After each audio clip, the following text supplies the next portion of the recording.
پہلے سورہ بقرہ کی مختلف آیات کا خلاصہ پیش کیا گیا۔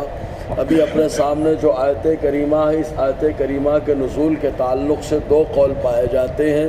پہلے قول کے مطابق صحابی رسول ثنا خان مصطفیٰ حضرت عبداللہ بن رواحہ رضی اللہ تعالی عنہ اور ان کے بہنوئی اور ان کی بہن کے تعلق سے ہے۔ چنانچہ حضرت عبداللہ بن رواحہ رضی اللہ تعالی عنہ کی بہن حضرت بشیر بن نعمان رضی اللہ تعالی عنہ کے نکاح میں رہی۔ چنانچہ کچھ بات ہو گئی جس کی وجہ سے وہ اپنے شوہر سے مباحثہ کر کے اپنے بھائی کے گھر میں آ کر کے رہ گئی۔ چنانچہ حضرت عبداللہ ابن رواحہ رضی اللہ تعالی عنہ نے اپنی بہن کی تمام دکھ بھری باتوں کو سنا اور سننے کے بعد قسم کھا لیا اور یہ قسم کھایا کہ اپنے بہنوئی کے گھر میں کبھی قدم نہ رکھیں گے۔ چنانچہ قسم کھا لی اور اس کے بعد دن گزرتے گئے حتیٰ کہ ان کے بہنوئی کو اپنا احساس ہوا۔ چنانچہ وہ آئے اور آنے کے بعد اپنی اہلیہ کو سمجھا بجھا کر اپنے گھر لے جانا چاہتے تھے۔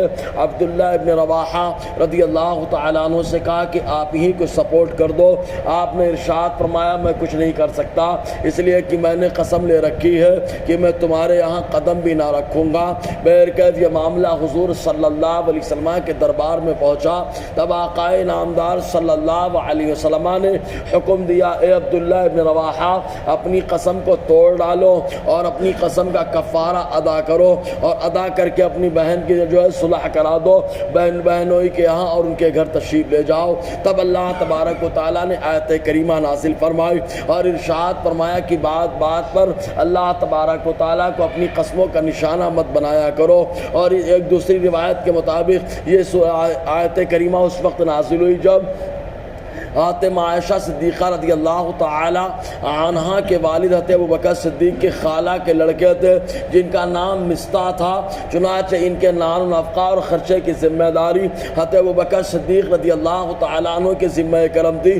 وہ پورا خرچہ مصطح کا اٹھایا کرتے تھے، لیکن جب کچھ لوگوں نے، کچھ منافقوں نے اور کچھ صحابہ کرام ان منافقوں کی چال میں بھی آ گئے تو ان لوگوں نے الزام لگایا عائشہ صدیقہ رضی اللہ تعالی عنہ کو، جو تاریخ اسلام میں واقع افک سے مشہور و معروف ہے۔ تو مصطح بھی جو ہے انہی لوگوں کے اس میں چال میں آ گئے جو لوگ عائشہ صدیقہ پر الزام تراشیاں کر رہے تھے۔ تو حضرت ابوبکر صدیق رضی اللہ تعالیٰ عنہ نے قسم کھائی، اب میں مصطح کا جو خرچہ ہے، نان و نفقہ ہے، سب میں ختم کر دوں گا، کچھ بھی اپنے ذمہ کرم نہیں رکھوں گا، اس لیے کہ میں ہی خرچہ کرتا ہوں اور میری بیٹی پہ الزام لگاتے ہیں۔ تو حضرت ابوبکر صدیق رضی اللہ تعالیٰ نے اس وقت قسم کھا لی تھی۔ پھر اللہ تعالیٰ نے عائشہ صدیقہ رضی اللہ تعالی عنہا کی برات کے لیے قرآن مقدس میں سورہ نور میں کئی آیتوں کا نزول فرمایا اور اس کے ساتھ ساتھ حضرت ابوبکر صدیق رضی اللہ تعالیٰ عنہ کو اللہ تعالیٰ نے حکم دیا کہ اے ابو بکر آپ جو اپنی قسم کو توڑے، کفارہ ادا کریں اور اس کے بعد ان کے خرچے کا انتظام کریں۔ اس وقت یہ آیت کریمہ اللہ تبارک و تعالیٰ نے نازل فرمائی اور اپنی بات اپنے محبوب کی زبانی کہلوائی۔ اللہ تبارک و تعالیٰ ارشاد فرماتا ہے وَلَا تَجْعَلُوا اللَّهَ عُرْضَةً لِأَيْمَانِكُمْ۔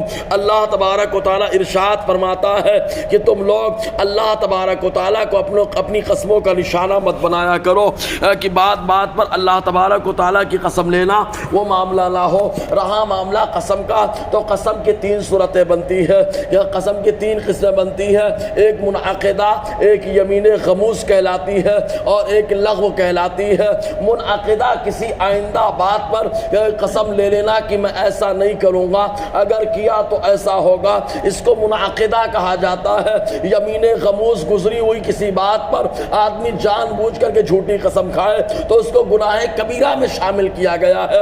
اگر کوئی منعقدہ آدمی اچھے کام میں قسم کھا رہا ہے کہ میں ایسا نہیں کروں گا، قسم کھا لیا، تب ایسی صورت میں قسم کو توڑ دے اور قسم کا کفارہ ادا کر دے، اور قسم کا جو کفارہ ہے وہ انشاءاللہ آگے اس پر روشنی رہے گی۔ اللہ تبارک و تعالی ہم سب کو فیضان قرآن، برکات قرآن سے مالا مال فرمائے۔